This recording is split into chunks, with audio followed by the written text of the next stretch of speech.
I'm Natasha Chilingarian. And I'm Michael Ogden. This is Shared Accounts with CU Times. Breaking game news.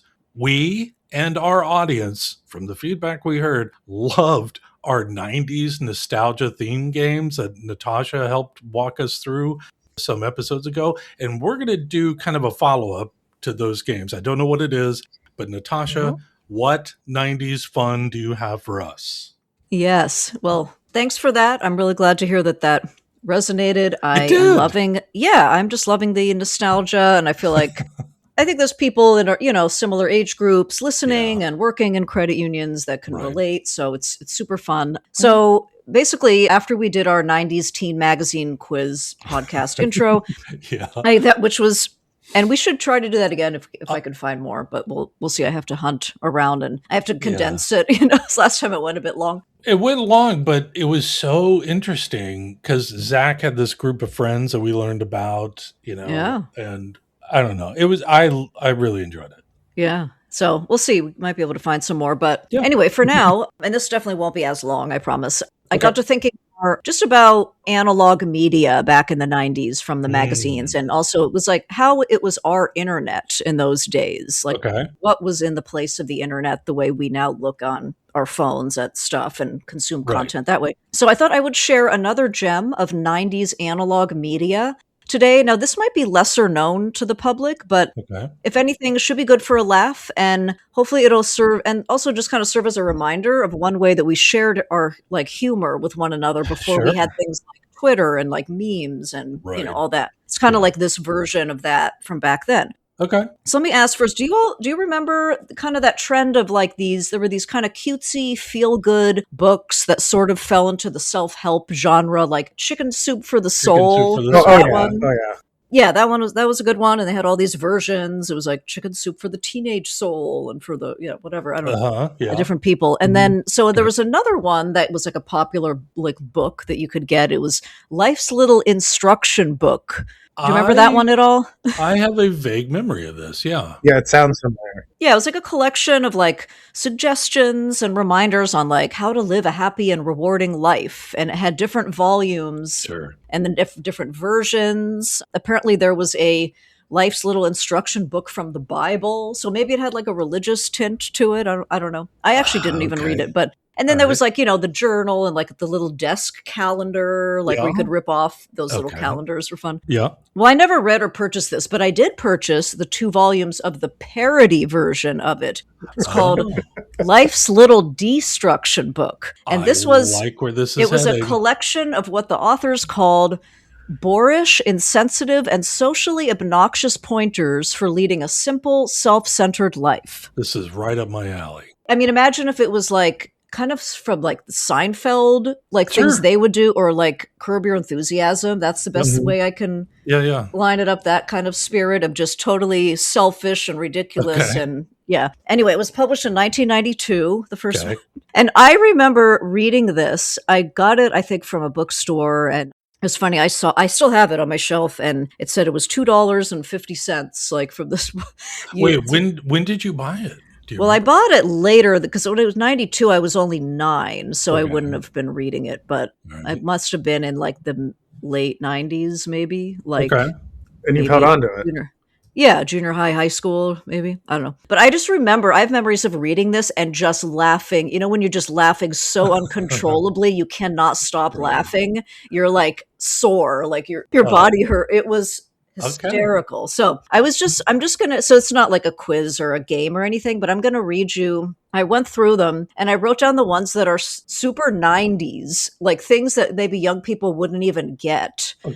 Based on like the technology back then or way of life. So I'm just going to read some out, and then I can get your, you can chime in with reactions if you like. And then I'll have a question for the two of you at the end. Great. I'm going to wrap it up. So, one of them was, when giving directions, leave out a turn or two. As it's like, because you would actually give people directions by saying turn right, turn left, instead of like one person's holding a map. Or even, no, we're not even that far yet in the 90s. We're not at printing out MapQuest, Oh, yeah. But we're at an actual atlas is in the glove box.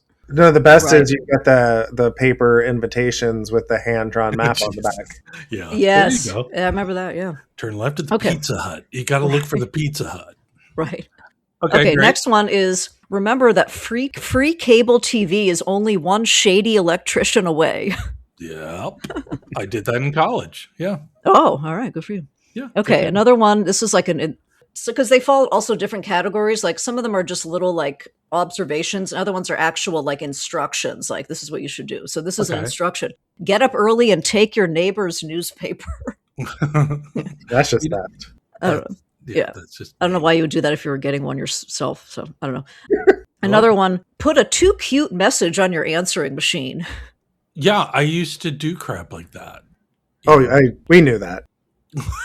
Yeah. Well, I don't remember what. I mean, I think we just had a basic message. Maybe my mom recorded it, but I just remember people would do it where it was like the baby would be giving the message, or like a 3-year-old, and it was just like, I don't need to hear that. I mean, that's funny. Or maybe the dog was on it. I don't know. Sure. That's really silly.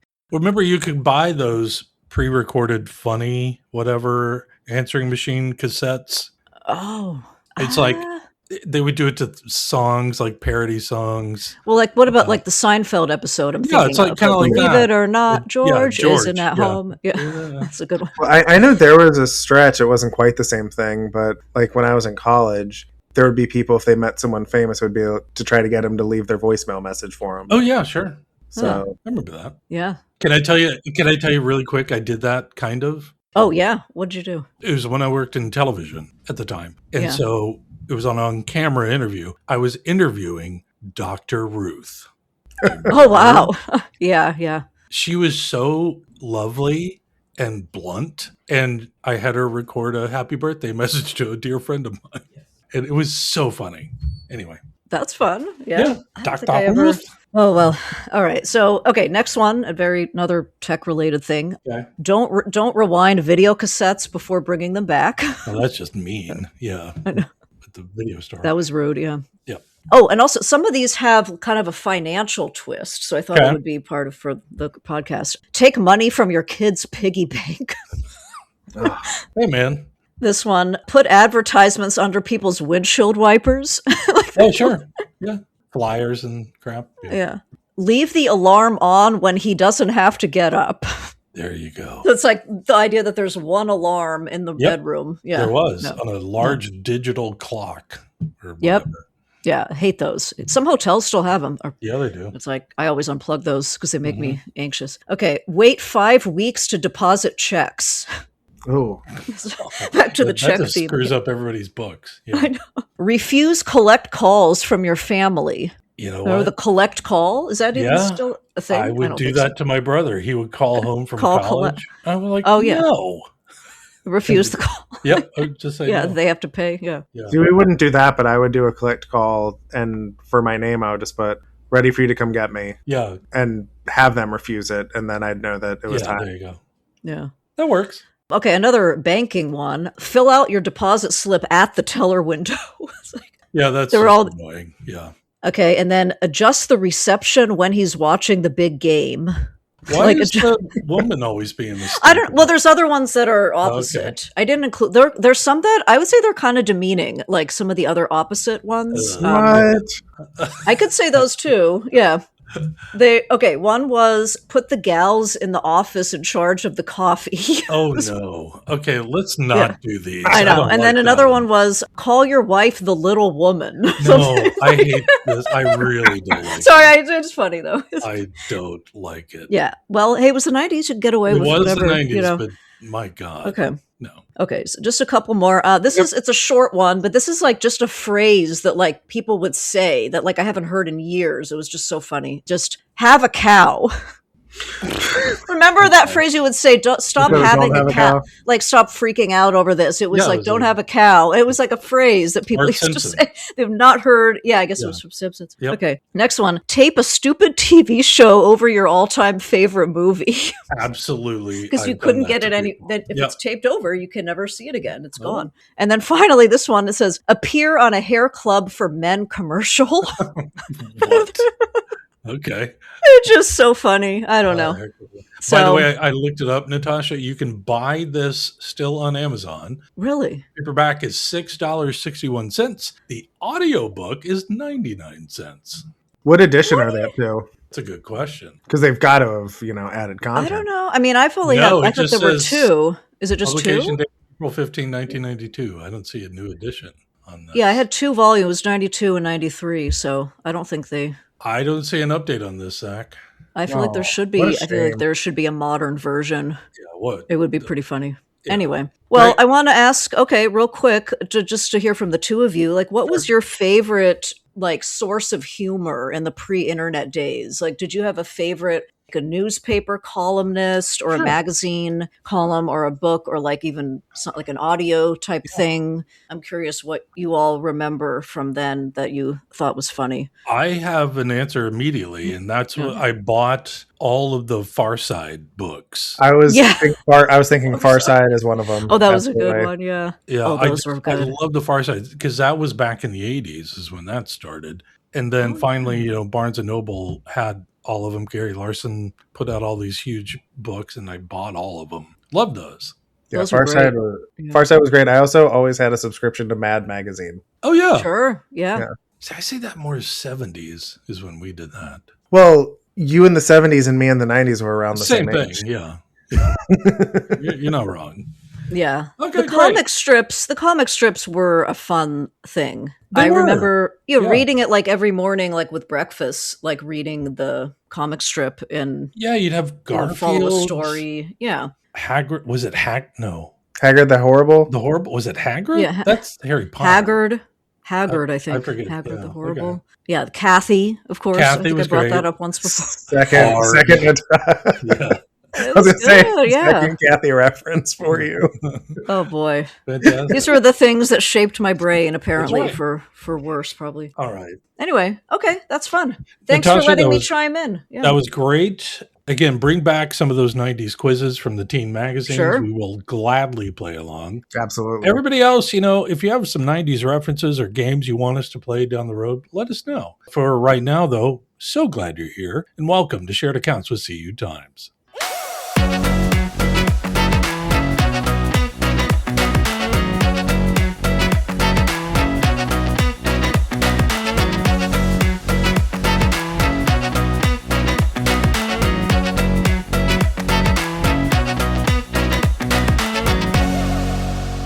Coming up, I am talking with Jeremiah Lotz. He is SVP of Enterprise Data and Experience Design at Velera. I caught up with Jeremiah while I was down in Orlando a little while ago at Velera Live. We had a really lovely and nerdy conversation about new technology stacks the organization announced that they're working on this year concerning Atmos, among other things. Really great guy, great conversation. Stick around for that. First up, let's take our break from the week. Check in with Natasha. Hey, Ann. Hey, How's California?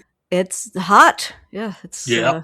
we are in summer. You haven't had the So- wildfires, though, right? From Canada? They went me there. Not where I am. No, I'm not getting anything. So Okay. fortunate in that regard, I guess. Yeah, producer Zach and I have had it. It's crazy. Zach's up in Minneapolis now. I'm in Madison. And yeah, we had, Zach, a couple of days of just garbage weather or air. Yeah, like you're supposed to be able to see downtown from where I am, and Yeah. you couldn't see 3 blocks down the road. No, It was so gross. the air quality was at 650, whatever that means. Yeah, that's terrible. Some figured it out. Yeah. Google It was it. bad. It was bad. It's Anyway, gross. glad It's you don't have to terrible. deal with that. Yeah. But I wanted to ask you, Natasha, as I do, what have you been watching? Anything? Yeah, I watched a movie that this is one that you actually recommended to me, Oh, and I saw okay. it pop up on Peacock. Hmm. So, as you know, probably by now, I usually just wait till things go on streaming. Sure. Obsession. Oh boy. Obsession. What And I did don't you know, think? and I'm trying to think. I don't know how to describe it while not being like totally like saying something totally like gross or offensive, or I mean, because it's a pretty gruesome movie.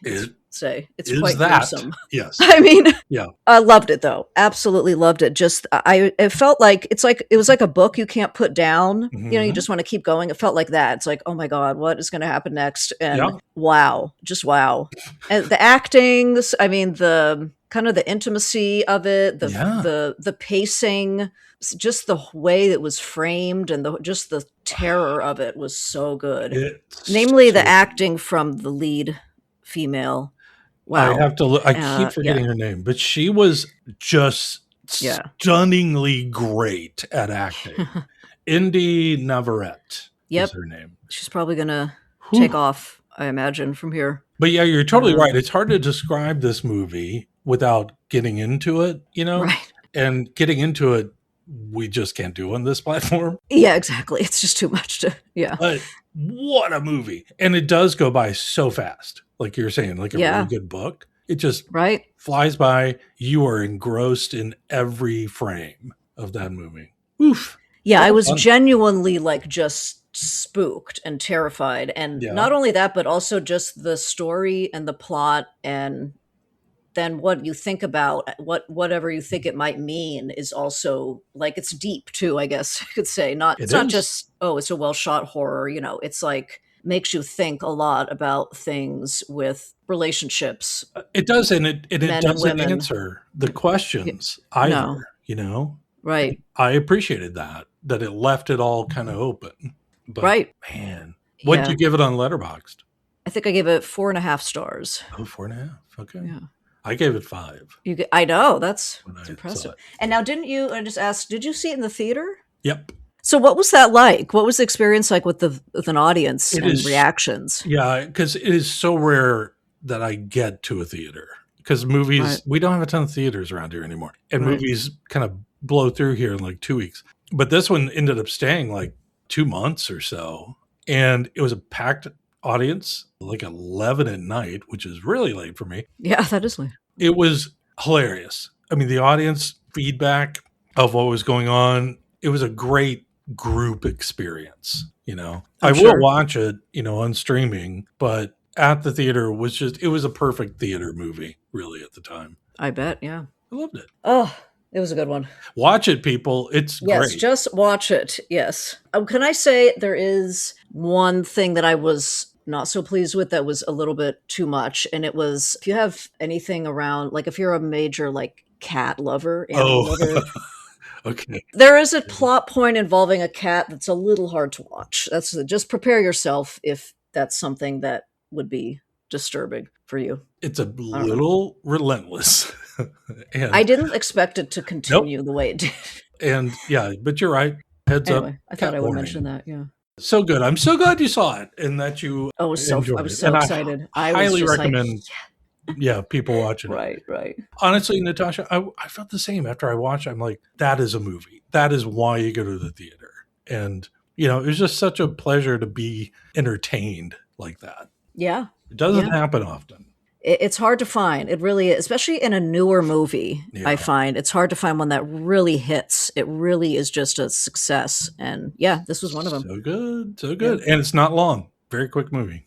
It's like an hour and a half or so. Yeah. Okay. Well, Natasha, I'm really glad you saw it. I'm glad you liked it. I'm glad you enjoyed it. Did your boyfriend watch it? Oh, he was actually away that day. Okay. So that might be good. And he's not really a horror fan at all. So I was really happy I had the day to myself. And then that appeared and I was like, this is so perfect. Yes. Nice. I was so excited. All right. Awesome. Well, again, glad you had that experience. Watch it, everybody. Obsession. It's at least on Peacock right now. Okay, let's move on to my interview with Jeremiah Lotz. Again, SVP of Enterprise Data and Experience Design at Velera. First, I have to say this. He had one of the better suits I had seen in a long time. I actually complimented him in the interview. I was like, damn, nice. That's a great fit. Second, we more importantly dug into new tech and the new tech improvements and plans that Velera has been rolling out. They've been very aggressive about it since the spring. So there's a really interesting focus with their technology happening at Velera this year. So listen to this conversation with me, Mr. Lotz, about tech, Ohio State. Weirdly, we also talked about cheese fries. All of that coming up next.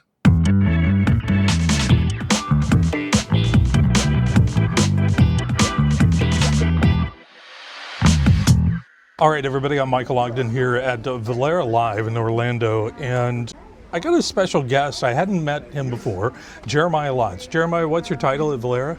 I'm the SVP of Enterprise Data and Experience Design. Okay. Jeremiah, you all have a bunch of big announcements that came out of the show, and I wanted to kind of dig into some big picture items here of positioning. Well, kind of explain what you announced first. Yes. Absolutely. So our biggest announcement was really around our ecosystem. So Stellaris is our technology stack that drives our larger ecosystem of Atmos. Yep. And Atmos is responsible for powering our data environment, our risk environment, and our payments. And all those three things working together is what creates really the experience for both the credit unions and consumers. Okay. You all are positioning this really as a major step forward. What's the problem you're solving here? Yeah. So I would say there's a couple opportunities that we're focused on here. One is enabling the credit unions to provide the experience that they want for both their consumer as well as their shop, their financial institution. Okay. And making it easier for them to interact with a partner like us who is at large scale powering payments and most payments for most of these organizations. Mm-hmm. And that's one piece of it. The other part is really leveraging that information that runs through that ecosystem and giving the credit union the ability to have insights and data available to them so that they can make decisions about real-time things that are happening today and even future decisions based off of the output of that insight and those data. In the announcement, I made a note of it that you all mentioned analytics and connectivity and engagement have traditionally operated kind of separately. That's right. And why has this been such a persistent challenge, and what changes now? Yeah. So I would say from an analytics perspective, if you look at historically how this has been approached in the industry as a whole, it's really been about, describe to me what's happened in the past.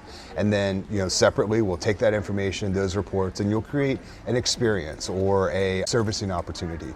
Really what we're trying to do is describe to me what's happening right now in real time and help also prescribe to me what I should be doing as a result of that information and activity. So if I think about the way that payments are coming through or consumers are interacting with their card payments, the digital channels, and I can look at that information in near real time and say, hey, there are trends that are implying that these consumers are at risk for fraud or certain behaviors.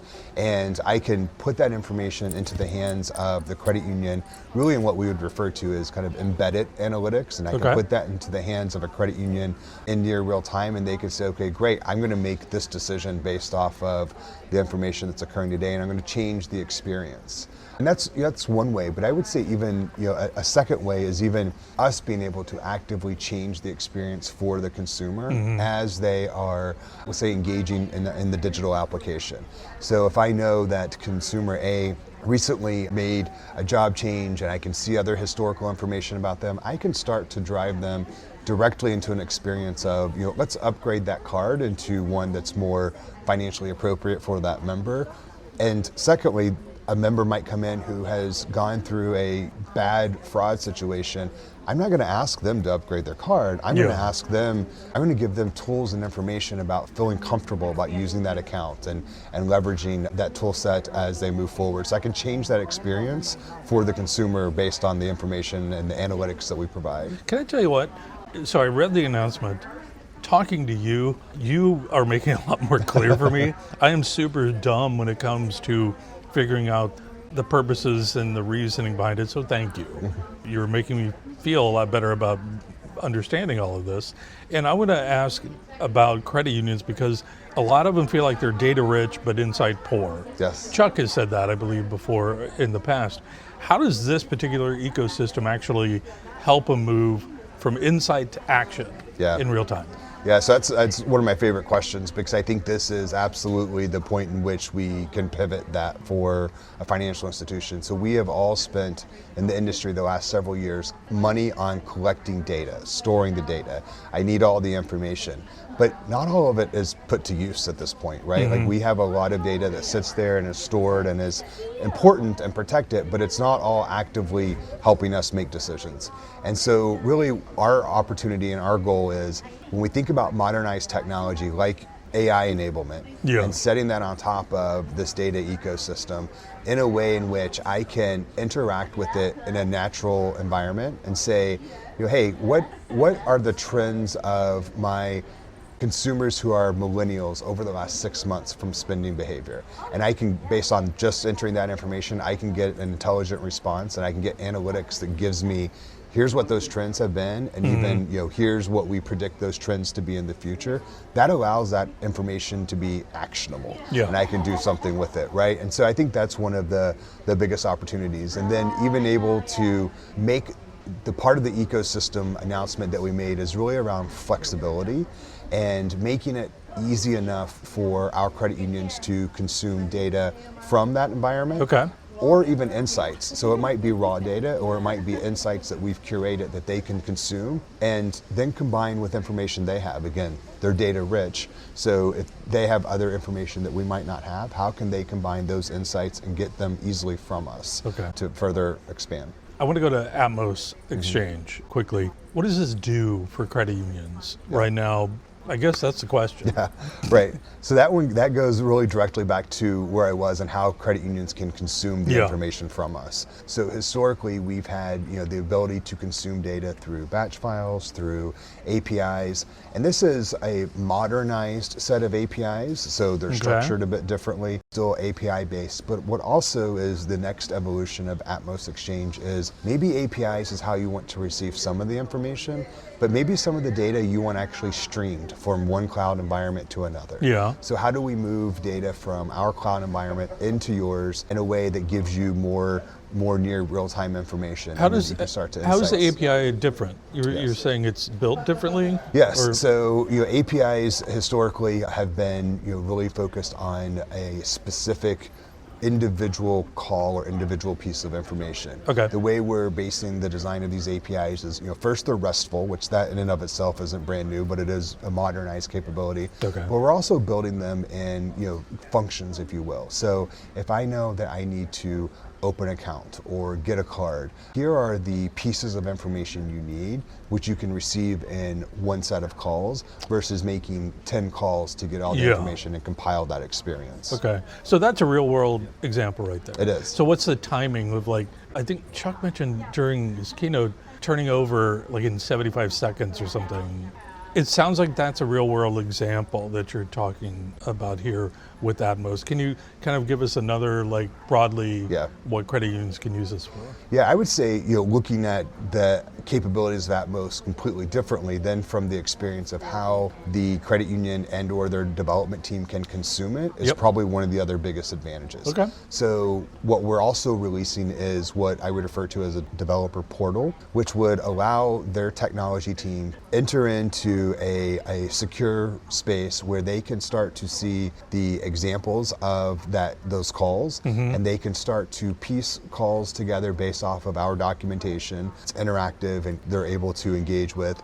They can piece calls together and start to realize, okay, if I use these 2 calls from Velera, here's the experience I can create, or here's the information I can get. So almost like a sandbox, if you will, that they can start to create in, and then based off of what they establish, then very quickly they can say, okay, great, I've got what I need. I can essentially copy that code and then insert it into my environment versus going through historically, thousands of pieces of paper to look for individual calls. Yeah.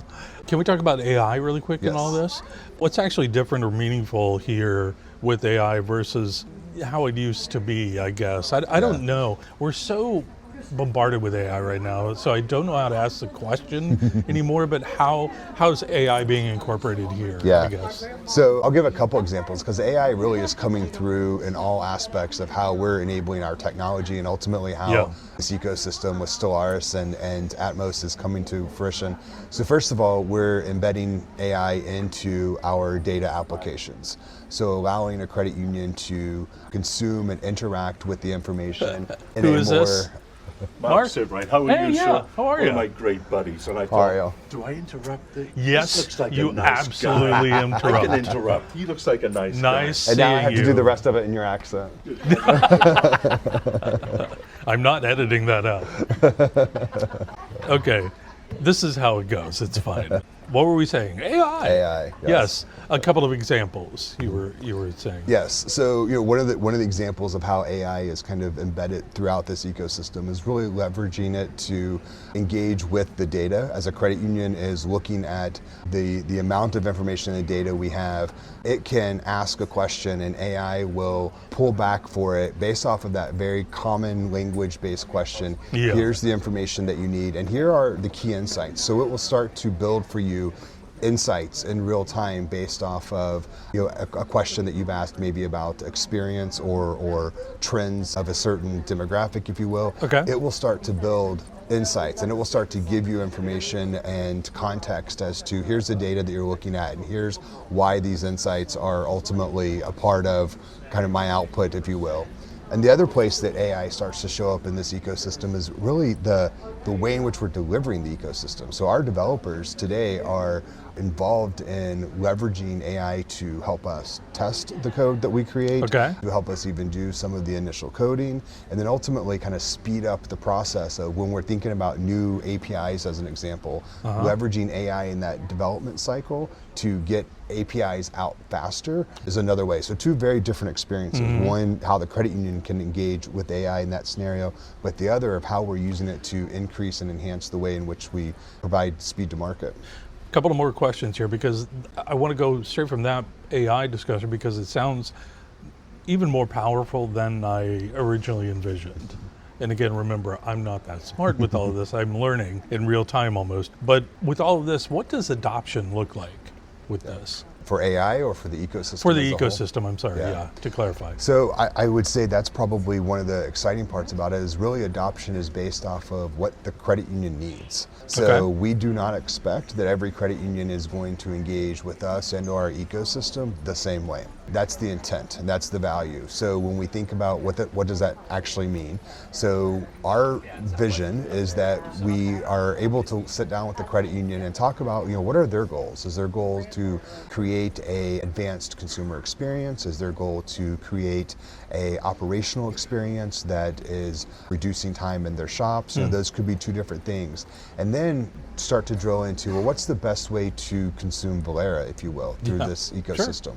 So some of that might be consuming hosted applications that we have, and we can get functions and capabilities integrated into their products to allow a consumer to have new features or new capabilities quickly, like digital card or buy now, pay later as an example. Some of it may be they have an application that they've built to serve a client and to do operational work. And the best way for them to enhance that experience is to consume our APIs and maybe even bring in some data through a streaming capability and create an experience that they own and that they have control of in their operations area. So my point there is it's intended to be flexible, that not every credit union is going to interact or consume the same way, and that's intentional. Okay. Last question on this main part. Looking at 2027, let's get through this year. What does success look like for a credit union using this? Yes. So I think success looks like them being able to accomplish their strategic goals in a less complex manner, right? So being able to look at their partnership with Velera and saying it is easy for me to do business with them, it is easy for me to get the information I need. I am able to proactively get insights on the data that they have, and I can make decision off of those insights. And I'm able to integrate into that platform in a way that is expeditious and is modernized and allows me to create the experiences I want as a credit union in either the back end or the front end of my operations. Okay, this is my last question in this part. How excited for you to get this finally announced? You know, when it finally came out, how'd that feel? Yeah, I mean, I'm thrilled because I think the amount of effort that our teams have put into place over the last couple of years, I mean, we have, as we brought two organizations together, we brought together a lot of technology, a lot of investment, and a lot of skill. And it really gave us the ability to rethink how we entered the market and reimagine what our products, how they were consumed by financial institutions and how we were enabling our credit unions. And so it's great to kind of see that come to fruition and start to be able to have the conversation with our credit unions on what's the goal you have and how best do we help enable that. Okay. Now, when people join our podcast, we do kind of a all about you section to wrap it up. Yep. Are you up for it? Sure. These are just all about Jeremiah. All right. Okay. Question 1. Where'd you grow up? I grew up in Lexington, Kentucky. Okay. Do you still live there? I do not. I live in Clearwater, Florida, which is much better weather than Kentucky. Noted. Okay. Were you in sports or band or anything like that in school? I was in band. What'd you play? The drums. Me too. Did you? Were you any good? I was not. Oh, really? No, I was not good. Yes. It's okay. I couldn't play the drums and march at the same time. I could do one or the other. Oh, that was the problem. Okay. It takes a lot to do that. Do you ever still play or anything, or you just fully gave it up? I played a few times to show my children, and they asked me not to do it again. Okay, sure. You can show them a paradiddle or whatever. That's right. Okay, Jeremiah, that's where you grew up. How did you become, and I say this lovingly, a nerd and get into all of this? Yes. I grew into being a nerd. I wasn't always a nerd. Okay, no. Fair enough. So actually I started a job when I was in college. I went to school at Ohio State, and I was in college and got a job at a local bank, really just to make ends meet. Yeah. And it was finance and business was not my career at the time. Sure. And as I got into that, I started to really realize that you had an opportunity to create things, to build things. And it started very simple. It was near the time in which online banking was becoming a big deal. Yeah. And so I very quickly was able to kind of get into the group of people who were building our online banking applications and start to realize what it looked like to do consumer research. Yeah. And then what it looked like to take that insight and that research and turn it into an experience. Okay, so if I were to say OH. IO. There you go. I also graduated from there. Awesome. Where'd you live in Columbus then during school? Well, I lived in Morrill Tower. Okay. Which I had a great view into half of the football stadium. Yep. So that was my favorite experience. That's really cool. Is that the one Jeffrey Dahmer lived in? I knew someone was going to know that. It's not. Jeffrey it's true. Dahmer. He lived in one of the towers. He I lived forget which one. The one next to it. Yes. Oh, okay. All right. Yes. For a short period of time. Sure. I lived in a dumpy place on West 9th. Nice. And worked at Scioto Country Club and Max and Irma's. Yes, Max and Irma's. The best cheese fries. Cheese fries. Garbage burger, I think, is what I had to make a lot of. Okay, 2 more questions. All right. What was the first album, piece of music, cassette, whatever, that you remember buying or listening to? Wow, you know how to ask embarrassing questions. No, it's not embarrassing. Vanilla Ice. It was my first CD. Okay, maybe you should be embarrassed. No, I'm kidding. What year was that then? 80? Yeah. 9? I can't count back that far. 8? Yeah, something like that. That's cool. I bet that was awesome though at the time. Yes, it was. It was. Do you remember the store you bought it or whatever? I think I got it as a gift because I got a CD player and that CD for my birthday. That's awesome. Okay, last question. What was the last movie you watched?